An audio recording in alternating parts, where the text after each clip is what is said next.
We are so back with some high quality reaction content. Renegade's weapon tuning preview. This is hot off the press. A press, by the way, is what they used to make newspapers when those were a thing. Anyway, we're gonna kick things off with the first of 3 articles detailing changes coming to the game sandbox in Renegades. General global updates to discuss, dive into everything to do with weapons, blah, blah, blah, blah. 2 articles will cover armor changes and then ability updates. Okay, most of the HUD buffs have received a priority iteration. It is now much less likely that a player with lots of buffs will have an important buff hidden by a less important one.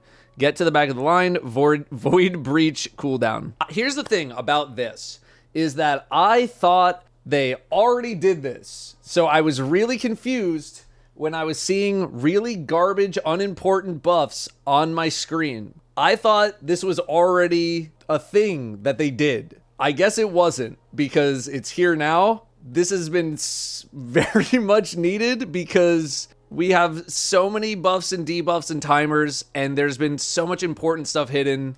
Still, I really wish we could get more slots for our buffs. I know they're experimenting with some other stuff, and they like move gun buffs around and this and that.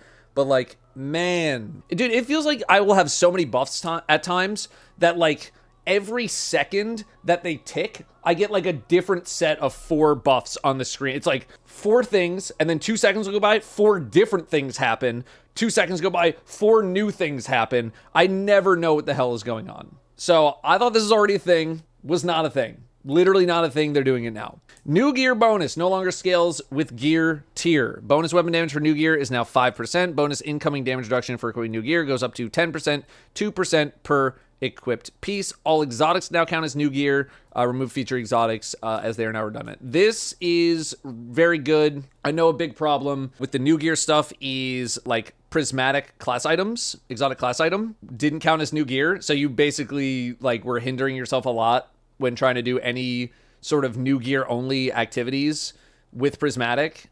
So that was really annoying. I think this is totally fine.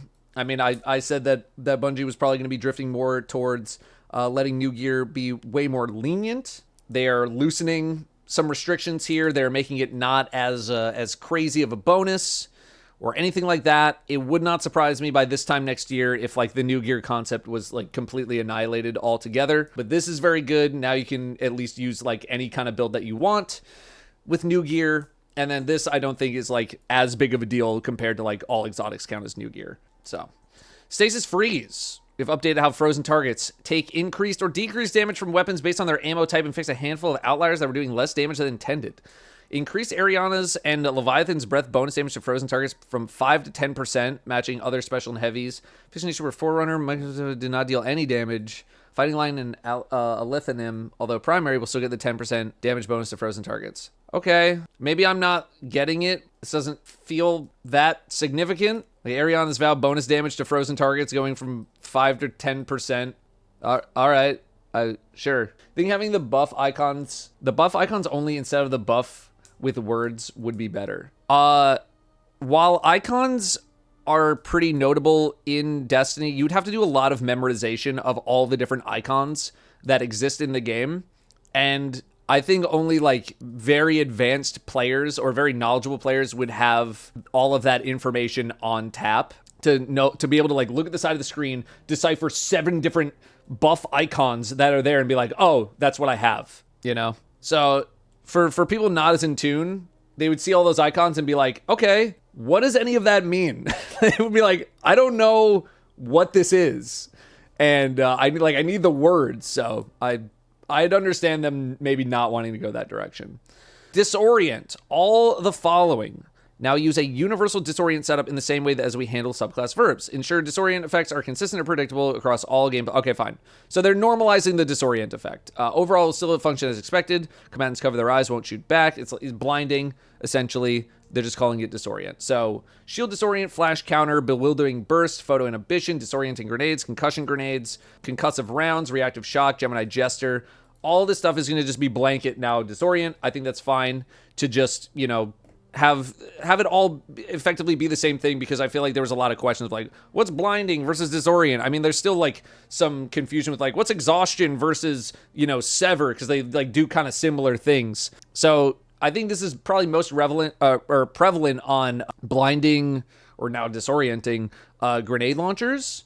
I feel like that was probably the most common form of disorient being used. So now everything else is just kind of under one umbrella. I think that's totally fine. Helm of Saint 14 will be exempt from this update. Leaving it as is has no effect on gameplay, but under the hood, it won't be considered disorient in the same way everything else is. We're going to give this exotic further attention in a future release. Touch of Malice Darkness Vault versus players is also exempt from this update. Continue to be its own bespoke debuff with a unique screen effect. This will continue to arc blind as normal. Okay. All right. Ammo system. In PvE, we wanted to focus on 3 main things. Giving support and objective players more ways to earn ammo. Yes, this was a massive problem in the contest mode of Desert Perpetual, because we had people who were just like slaying all the time.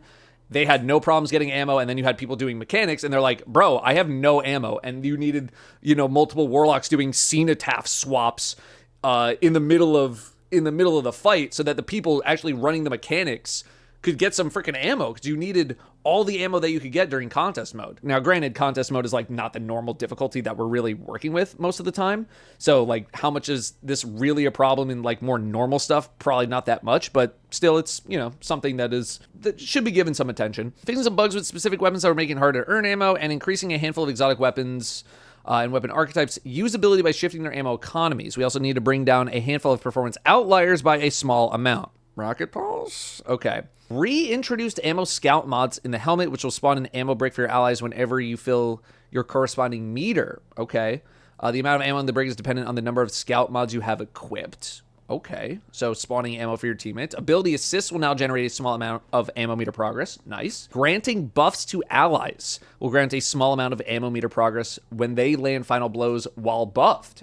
Okay. Fixing an issue where glaive projectile kills were not giving the correct amount of ammo. Okay, fine. Fixing an issue where machine guns and Lord of Wolves were getting less ammo. Fine. Increase the following exotic weapons ammo per brick amounts. Truth, Heir Apparent, Colony, Prospector, Darcy, Salvation's Grip. Sure. Increase the following weapon subfamilies ammo per brick amounts. Okay, fine.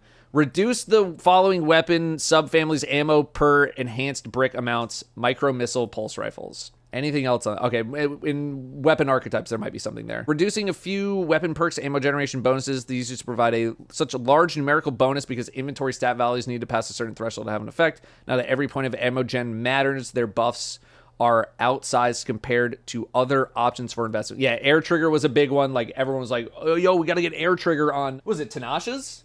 Tanash's like air trigger and chill clip was the one that people were going for the ammo on air trigger. So, okay. Field prep I'm a little more surprised about, because I don't feel like field prep is as hot of a perk. Just generally speaking, like, it's fine, but I don't ever feel like it's really the hotness. I mean, hell, I forget to crouch most of the time anyway when I'm using field prep, but okay. And then Envious Arsenal. Okay, fine. Envious Arsenal is pretty good. Crucible, after the most recent changes, we've seen special weapon usage rise back up a fair amount while remaining more constrained. The bulk of our work, okay, fine. Increase the lifetime of dropped ammo bricks from 30 to 60 seconds in the Crucible. Okay.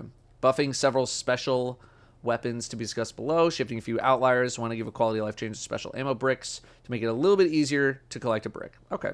Talk to your local PvP expert about that. Sidearms. Keyboard and mouse, they can struggle due to the barrel moving upwards and covering the target for an extended duration. That is absolutely one reason why I'm not, like, super sidearm pilled.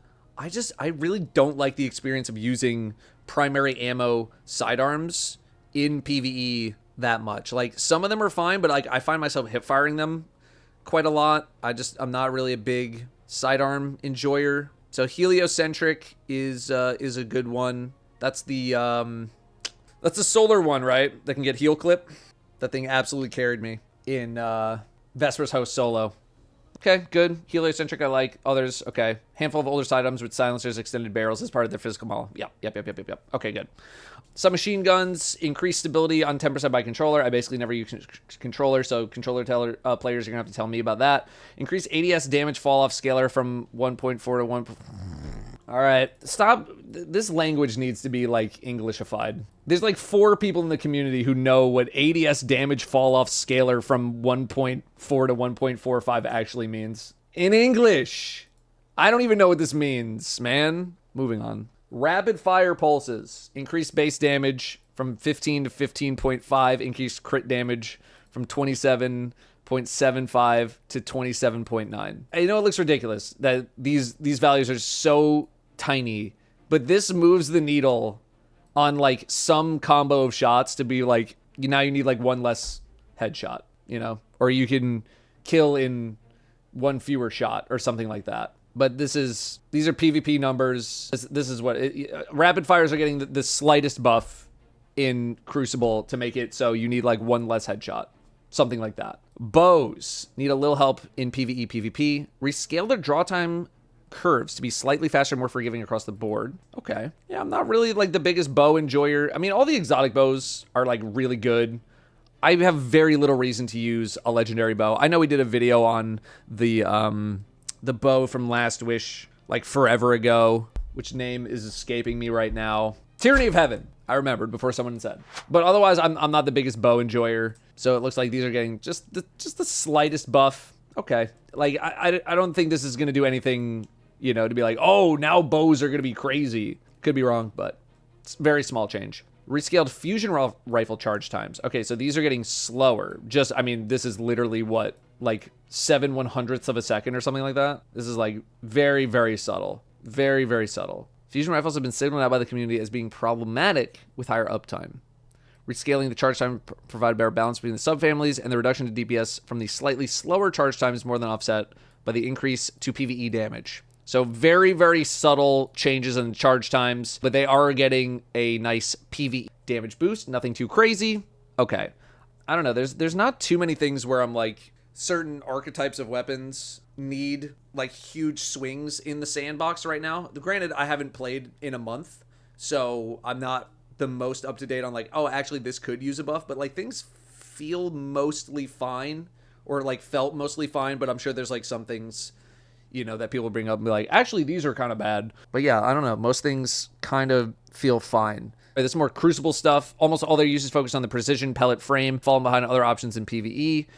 Buff all pellet shotguns in PvE to varying degrees. Okay. 2.5% PvE bonus damage scaler for rapid fires. This is going up 2.5%, 2.5%. Aggressive's got a bigger boost. Okay. Yeah, that's fine. That's fine. I haven't really been using shotguns too much, but like it's so hard to want to use anything other than like rocket pulses right now, because rocket pulses are just so strong. Like they're still so good.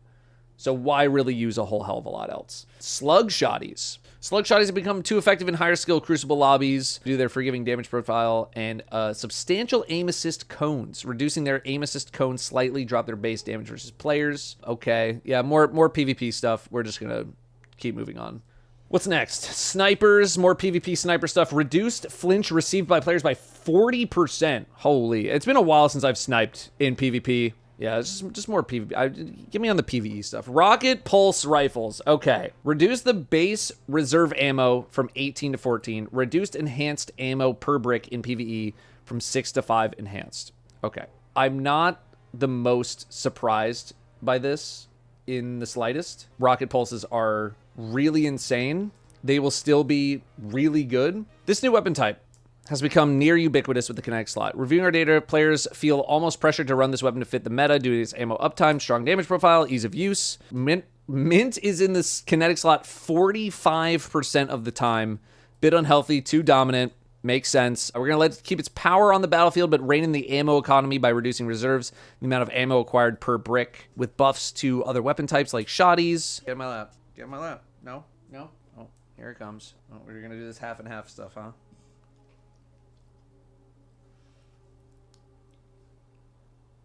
Big yawn. Okay, for players who really favor Mint Retrograde or want to try their hands at a new Rocket Pulse, buildcraft options are expanded slightly for ammo gen. Don't make this change lightly, keeping a close eye on reception as folks analyze the overall meta shakeup and theorycraft what builds they want to construct. All this makes sense to me. Rocket Pulses are really strong. I assume we're going to get another one at some point too, so they maybe just don't want them to be so insanely dominant for this long. Would like the small damage nerf. I can respect that they wanted to keep the damage in check, but just like reduce how much you can use it, right? They want to just bring the usage down, so like your total damage is getting somewhat equal to, you know, some other options that are available, because they can just be used everywhere. Like they're good all the time, right? Kind of like what they did to rocket sidearms. Yeah, but like rocket sidearms are still very good, but they're not like so dominant that you need to run them all the time, right? But if anything, rocket pulses kind of eclipsed rocket sidearms. That's why you don't really like see rocket sidearms as much unless you're maybe running like a Tenacious, but then they even nerf like the whole Tenacious chill clip things with the champions, whatever. So this doesn't surprise me. I want to see how it looks in Renegades, but something was going to happen. Oh yeah, they were also anti-barrier. Yeah. They did a lot. Swords. Reduced empty sword swing damage. Empty sword swings are no longer scaled by melee buffs. Fixed an issue where Ascension was activating sword perks. Swords when empty should perform more like swinging an empty hilt than swinging your fist. Okay. They are scared of any other weirdness happening, which I get it. All right, exotics. Let's see. Ace of Spades.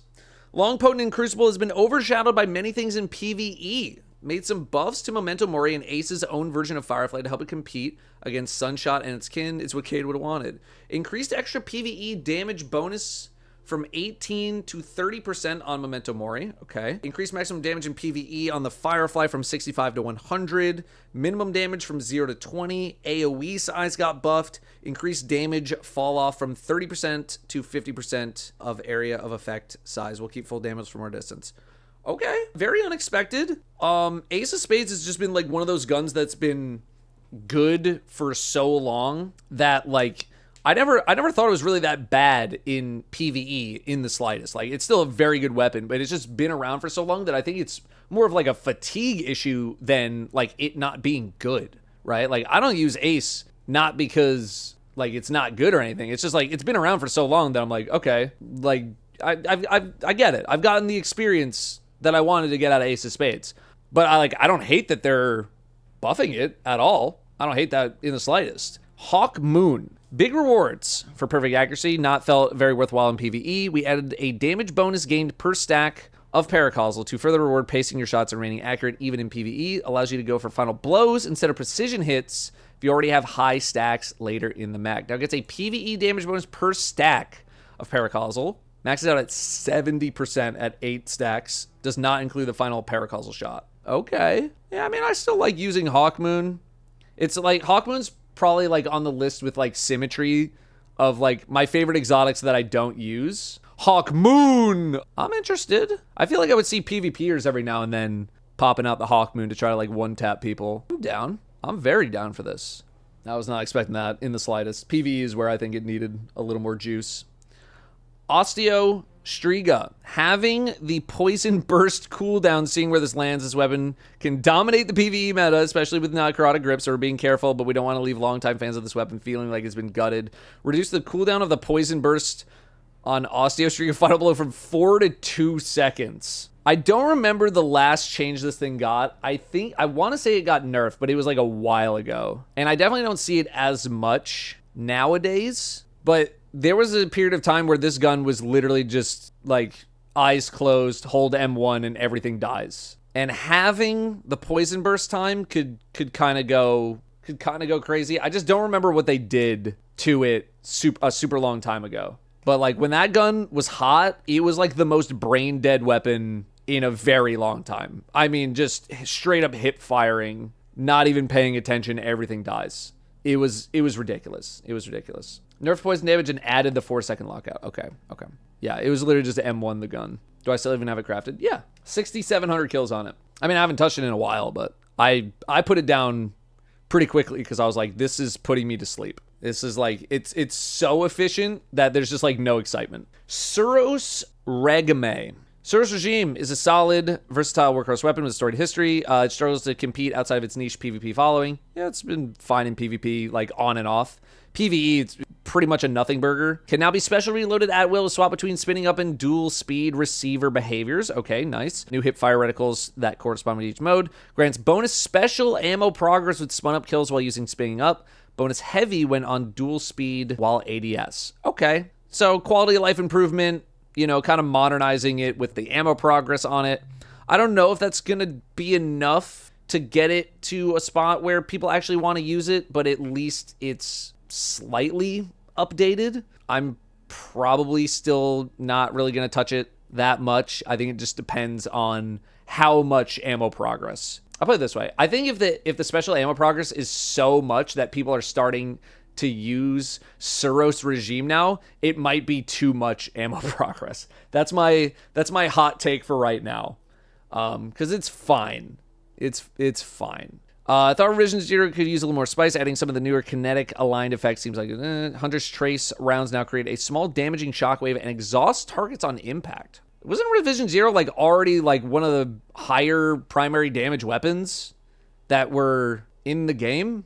Like, isn't it already kind of strong? I could just be like thinking of like very old data, but I remember a time where like Revision 0 had really high just primary weapon damage. Look at this little baby face. Oh, thank you. Look at this little face. Oh, look at this face. Look at this frown. What was that?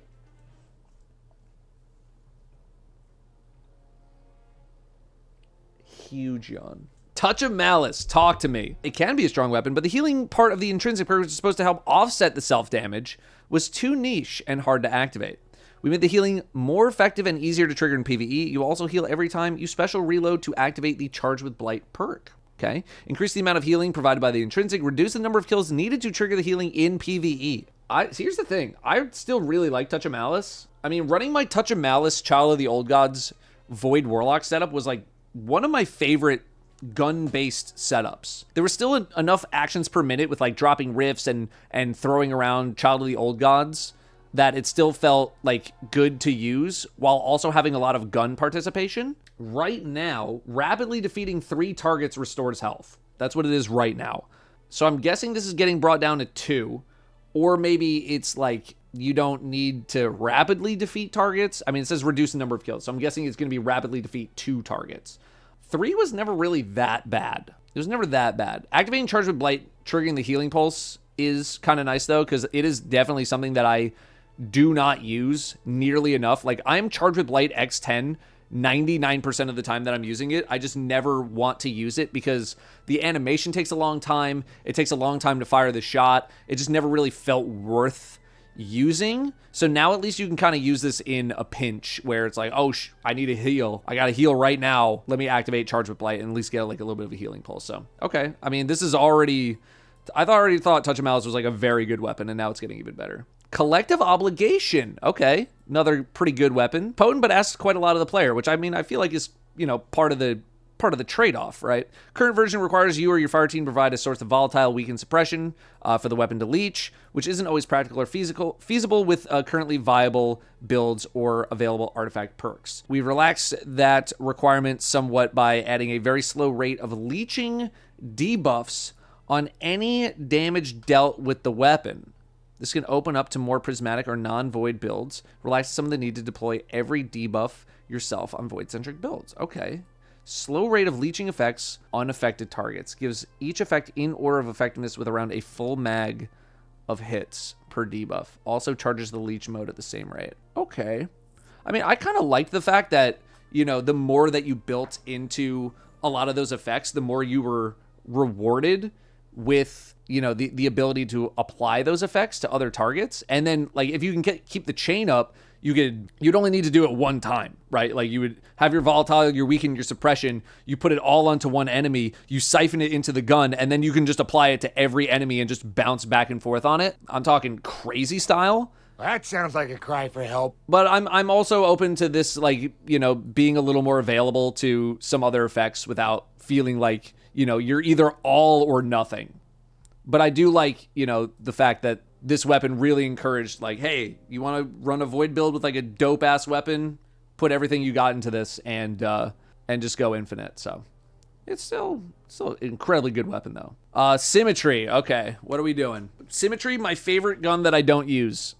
Interesting weapon, still feels like it's not quite worth the effort of its loop. I would agree. It does hit really hard, but it takes so long to stack up to, what is it, 20 stacks of revolution rounds or whatever it is. With the introduction and popularization of bolt charge, seems like a solid addition to the weapon, especially adding a new way to spend bolt charge via the weapon itself. Now builds bolt charge with greater than 1 stack of dynamic charge. Oh, sorry, dynamic charge turns into revolution rounds. 1 stack dynamic charge in alt fire mode grants more stacks at 10x dynamic charge. Can spend bolt charge with greater than 1 stack of dynamic charge in alt fire mode. Increase base reload stat by 20. Okay, I'm interested to see how it works. Storm's Keep, it's pretty fun. I know they kind of hit bolt charge a little bit recently. Is this going to be enough? I don't know. I'm willing to try it. I am willing to try it though, because Symmetry is just like a weapon that I think is really cool. Has an interesting gameplay loop, but man, does it take a long time to get to high stacks. It takes a long time. You think like, oh, 20 precision hits, that's really not that bad. Get it twisted. Sometimes it is that bad. Still Hunt. Golden Gun Inspired Sniper. Required precision hits ought to become one of the best damage options for hunters. Let's fix that. Buff Still Hunt's Golden Gun damage while using Nighthawk by 40%. Allowed Sniper's Meditation to buff Still Hunt's Golden Gun shots. They are trying to bring it back. It was a big problem during the contest. A lot of people still mad about contest mode. Still Hunt, it not getting banned. A lot of people still pissed. We might be back. Wither Horde. Feeling a bit lackluster since the nerf to auto-loading holster, but prior to the nerfs, it was not problematic. Rather than reverting that nerf, we thought we'd break the bank and let it shine as an iconic swap-focused weapon. Reduced Silent Alarm auto-load time from 3.5 to 2 seconds, so faster than auto-loading holster. Okay, I mean, I'm not a big Wither Horde enjoyer. I know there's a lot of Wither Horde enjoyers out there. I mean, if you're gonna have an exotic area denial GL, let it stick out a little bit more. It's not gonna get me to use it, but I know a lot of people really, really, really like Wither Horde. So, Duality. Reduced hipfire spread by 6%. Chaperone. Change Chaperone to use the rapid fire slug frame damage and rate of fire profile. Okay, because they just added that frame. It becomes something of a menace in high skill PvP lobbies. I feel like it's either like the greatest weapon in PvP or like complete ass. Like I was even like Chaperone's so good that I made it. It made me look good at PvP at times. Fast rate of fire, high damage, generous aim assist, not many downsides to using it. Despite several buffs, it continues to struggle in PvE, changing it to a rapid fire and rate of fire profiles will be a small nerf to its ease of use in PvP, but a larger buff in PvE. Isn't it like pretty slow right now? Yeah, it's 70 RPM. They're juicing it to be a rapid fire. Oh, rapid fire is only 90. Okay, I thought rapid fire was a lot faster. I have not used Chaperone in an incredibly long time in PvP, but you could you used to be able to map people with this thing. And I'm guessing you're not going to be able to map people nearly as much. I remember a few years ago, man, this thing was absolutely destroying people from insane ranges. Consult your local PvP expert on that one. Ruinous Effigy. I like Ruinous Effigy. Nice usage over time could use a bit of attention. Updated its Catalyst. Catalyst now grants a 30%, 15% in PvP, damage buff to the Trace Rifle when killing anything with the orb or damaging a boss, mini-boss, or champion with an orb. Okay. I mean, Trace Rifles, they're still in this kind of like weird spot where, they're like still sort of, but like not worth using. Aggers is kind of like the one exception because it just does so much. It's so strong. But like 30% buff is not bad. That ain't bad at all. Although I'm thinking like, damaging a boss, mini-boss champion. Are you really using Ruinous Effigy to try to kill a champion? Not necessarily, but could you use the orb to like buff yourself to then kill weaker enemies as a result? Yes, you totally could. I'm interested. I mean, this weapon is also just like very fun. The whole transmutation orb, like making orbs slam dunk people gameplay loop is pretty fun. So I'm interested. Izanagi's Burn special reload now once again scales with the reload speed stat. Oh boy. We've re-enabled the special reload on Nagi to be able to benefit from the reload speed stat and similar effects. I've found it more and more difficult to care about like the end game weapon meta as of late because there are just so many things that absolutely destroy like raids, for example, so like all these things coming back, I'm like, yeah, that's neat, but dude, everything was getting killed already and now we're like making things even stronger. I don't know, just like it's hard for me to get excited. Tessellation. Okay, this is the fusion rifle that you can eat a grenade and throw it into the gun. It's just really slow. That's my biggest problem with Tessellation. It's like that effect is so slow. Variety of strong subclass synergy options can feel sluggish to use due to the special reload. Yeah, while we wanted to maintain the longer special reload due to the power of the slot, we opted to reduce the friction of it in other ways while offering additional benefits to further encourage use with Transcendence. Okay, Final Blows now grant 2.5% light and dark Transcendence energy, and grant bonus time to Transcendence when active. Let me pull this weapon up to have an exact definition here. This is the intrinsic. This weapon adapts to its damage type to match your equipped grenade. Final blows grant grenade energy. Fixing issue with Transcendence, grenade chunk energy gains were not scaling based on grenade stat. Okay. While Transcendence is active, special reload shots now deal 25% more damage when combined with the Transcendence damage buff. Okay. Special reloading now reloads the mag from reserves, and you can now special reload while you have 0 ammo in the mag. Okay. Convenient. Catalyst increased applied scorch stacks from 15 to 70. Slow stacks from 30 to 80. Subclass keyword application is now near immediate, though it does not still apply before the primary explosion. Updated the timing of the reload for Tessellation and Jotun so that ammo is added to the mag slightly sooner, properly lining up with the animation. Okay, fine. Okay. Another thing that I am willing to try. I am willing to try. For me, Tessellation, shooting it is fun. Eating the grenades fun. The slowness of it for me was like a big thing. It's like massive chunk of damage and then you do nothing for like such a long time. So I'm interested to see how this does with Transcendence, although it's already so, like, if you really want to build for Transcendence energy on like any class, it's really not that hard to be near perma transcendent. So we'll see. Deathbringer. This is the one, there's a rocket launcher where all the orbs fall down. Reduce the spread of the secondary cluster munitions after they are created. I think the problem that I have with Deathbringer is just like sometimes it doesn't even feel like all the projectiles go where I want them to go. I feel like you need like a super big target that you know Deathbringer is going to be able to hit, not like the spread. But I guess, yeah, I guess that's what they're trying to fix is like maybe it's not spreading out as much. I just want them to like feel like more consistently they're all hitting their target, you know? So hopefully now you can actually hit some more consistent Deathbringer shots. Black Talon. Oh my God. Been a minute. Strong in some ways, struggle to keep up in today's build crafting world. Made a few changes to allow it to fit in void builds while carving away some of its extreme ammo hunger like we did with Worldline and Heart Shadow. Okay.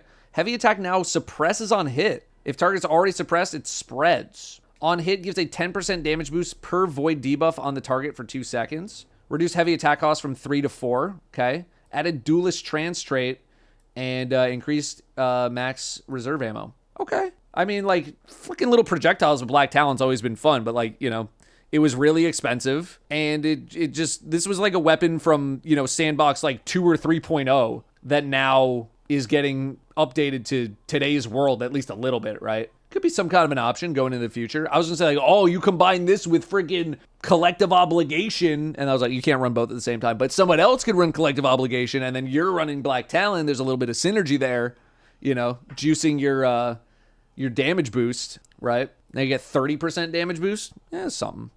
Deterministic Chaos, the weapon that everyone forgets exists. Has good ammo economy, decent total damage, and needs to be reloaded frequently, and lacks a distinct gameplay fantasy next to Thunderlord.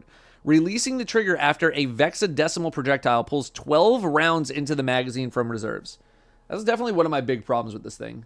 The mag size, the magazine is 48. Brother, my commemoration at full stacks can hold 150, man. It holds 150. What are we talking about? 48. I don't get out of bed for less than 75. 48 rounds. Releasing the trigger after a projectile. Strong gets barriers while holding down the trigger. Every 4th heavy metal projectile also weakens targets on impact. So a little more of a tap fire. Maybe not tap fire, but just you gotta be a little cognizant. Here's the thing. I think they could have bumped this up to 60 rounds. They could have bumped this up to 60 rounds and added this, and I think people are going to be like, okay. But, all right. Worldline 0. People caring about Worldline 0. Face a frustrating bug causing Tesseract attack to deal much less damage than intended. Okay, fine. We've remedied that as long as giving it some extra love to make up for the missed damage. Tesseract was only hitting 1 instance instead of the usual 5. Oh my God. Okay. Increase the damage instance from 5 to 7. A 40% damage increase. Reduce time between these instances. Fix an issue where chaining was inconsistent if the player had the catalyst equipped. Reduce the cost of the chain Tesseract blinks from 20 to 10% sword energy. Okay. I mean, I haven't used this thing in forever, and it sounded like it's broken. We'll check it out with the patch. Wolf's Bane. This is the newest, this is the axe. Largely happy with how people have reached to it, but it shipped a little under where we wanted. I mean, we literally just talked about this weapon earlier on. I was like, how are people liking the axe? And most people were like, it's mid. So increased damage of light attack by 8.5, closer to the Lament or aggressive swords. Okay. Nano assault duration from 10 to 12, which makes the tornadoes feel a little more forgiving. Returned axe handles, increased damage resistance. Okay. Reduce internal cooldown from 5 to 2 seconds. Adjusted damage increased when used on afflicted targets to ramp up slightly quicker. Okay. I mean, this seems a lot better, but I basically have not used this thing at all. People were coping when I said it was going to have potential Giga Axe buff. Yeah. This seems good, but I'm not going to speak as if I have literally a modicum of experience using this thing. I literally got this thing and then I logged off the game for a month. So I have not used this. Perks, rangefinder. All I ever hear about rangefinder is that it's completely worthless garbage. Now also provides plus 10 range when aiming down sights. Okay. Now at least it'll be relevant again. Rampage. It is the original damage perk. It has fallen out of favor for as more desirable perk options have been added. We want Rampage to remain a solid damage perk option that any player can pick up and find success with. I mean, when I tell you it used to be the damage perk, bro, they're not kidding. This was like the perk that you got. It was Outlaw Rampage everywhere. Added some flexibility to the timer. Now only loses 1 stack of the damage buff when the timer expires. Yes, this includes Huckleberry. Woo! Oh, thank you, Brim. So Brim likes that one. Thanks. Okay. I mean, Huckleberry is still an insane weapon. Only 1 stack of the damage buff. Would love to see Rampage actually be useful again. It has not been a good perk. I mean, it's been a good perk, but it's just been outclassed for like years now. Bro, they added One for All. One for All does what Rampage does with way less effort. I'm in. Box breathing now provides a flat 40% buff to your next shot's precision damage for all existing weapon types and 30% for the new heavy ammo sniper. Okay, this works out to be a buff around 10% for existing snipers and LFRs, small nerf for scouts. Falling behind in PvE? Yeah, no crap, it's falling behind in PvE. You get 1 shot. It would buff the precision scaler of the weapon. Different weapon types would see different damage increase values. We decided to retune how it damage applied, simplified the setup, which in turn increases the value on most weapon types. Okay. I was gonna say, was it ever really that good in PvE? It's 1 shot. You only get 1 shot and then you're just like back to shooting, and you have to hold it for very, very long.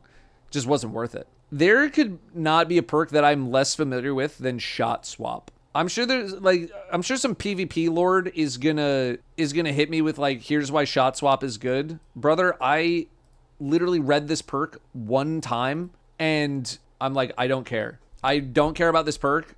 I don't think I will ever care about this perk. The average person is not going to care about shot swap. Like, literally, I sleep. No matter what this says. I sleep. To the point where I just want to skip it. I couldn't even tell you really what it does. Swap benefits are now more potent. You go from 0.75 to 0.7 ready speed multiplier. You only lose 1 charge. HUD buff no longer applies. The main pin, okay. I honestly don't care. I don't care about no cone angle scalers. Next. Sleight of hand appeared on what? Like Vow of the Disciple weapons, and everyone figured out that it was ass, and then they just never put it on any other weapons ever again. It was like the 1 set of Vow weapons, and they were like, no one's using this. Don't care. It's very similar to shot swap. They're like, sleight of hand didn't work. What if we gave him shot swap instead? It's just nobody cares. Duration of the buff from 7 seconds. Previously, okay. Wait. Increase the duration of the buff from 7 seconds. Previously, you no longer need to swap the weapons within 5 seconds of getting killed. Instead, the buff timer will activate upon your... Okay, yeah, they've been doing that a bunch recently. With like buff timers activating when you actually do a thing, as opposed to like, you have 7 seconds to do it. So, okay. Bray Legacy is the origin trait for Vesper weapons. It was tuned for the weapons it was on. These weapons all had dependable amounts of damage. Seen it dramatically overperform when paired with perks that break this expectation. We're tuning it for the outliers. Okay. Increased gains for rocket launcher from 10 to 17%. No longer activates from explosions caused by perks or galore micro missiles. Okay, fine. This is on the that strand rocket, huh?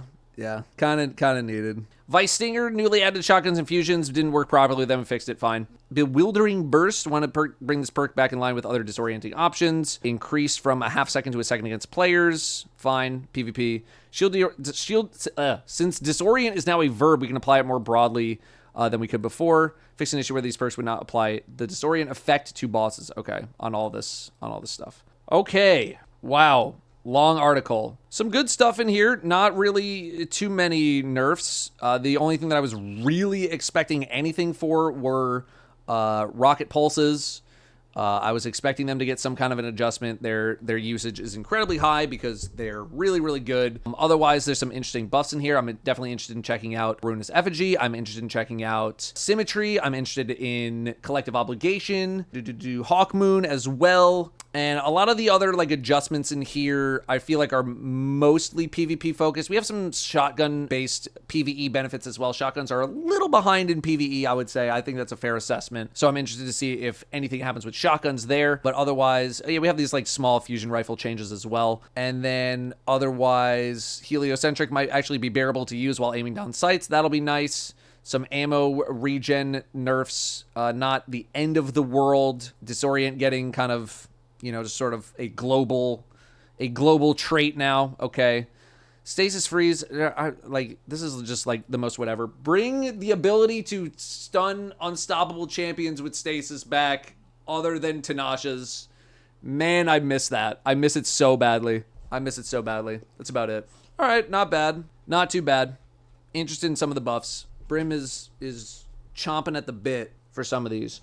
Look at this little face. Oh, grumpy dog. Thank you. All right. Welcome back, everybody. I'm back.